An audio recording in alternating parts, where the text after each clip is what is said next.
નમસ્કાર, હું ગુણવંત સરવૈયા. તમે જોઈ રહ્યા છો સ્વતંત્રતા ભારત સમાચાર. ગુજરાતમાં સ્થાનિક સ્વરાજની ચૂંટણીને લઈ રાજકીય જંગ જામ્યો છે. શહેર હોય કે ગામડું, દરેક જગ્યાએ માહોલ ગરમાયો છે.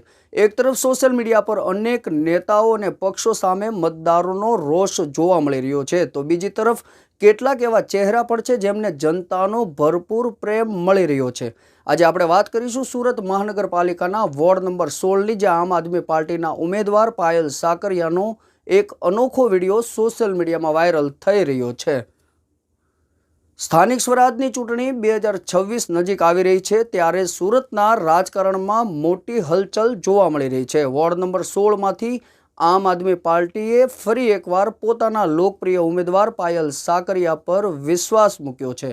પાયલ સાકરિયા માત્ર એક ઉમેદવાર જ નથી, તેઓ સુરત મહાનગરપાલિકાના વિરોધ પક્ષના નેતા તરીકે પણ પોતાની ધારદાર કામગીરી બતાવી ચૂક્યા છે. સોશિયલ મીડિયામાં વાયરલ થઈ રહેલા વિડીયોમાં જોઈ શકાય છે કે જ્યારે પણ પાયલ સાકરિયા પોતાના વોર્ડની સોસાયટીઓમાં પ્રચાર પહોંચે છે, ત્યારે લોકો તેમને ફૂલહારથી વધાવી રહ્યા છે. મહિલાઓ અને યુવાનોમાં પણ તેમની લોકપ્રિયતા સ્પષ્ટપણે જોવા મળી રહી છે.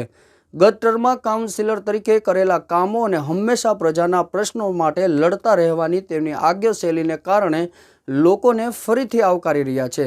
એક તરફ જ્યાં અનેક વિસ્તારોમાં મતદાર નેતાઓ વિરોધ કરી રહ્યા છે, ત્યારે પાયલ સાકરિયાને મળતું આ જનસમર્થન વિરોધી પક્ષો માટે ચિંતાનો વિષય બને છે.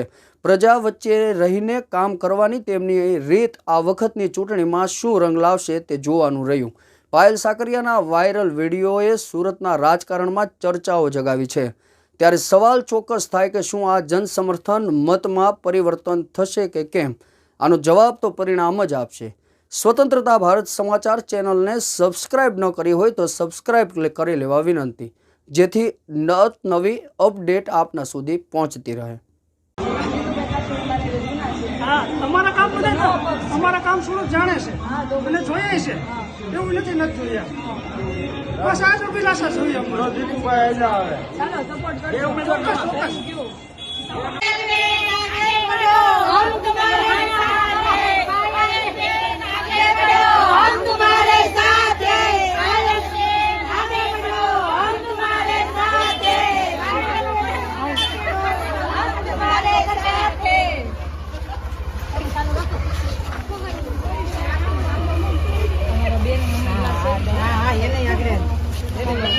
બાબા. જય શ્રી કૃષ્ણ. જય શ્રી રાધે.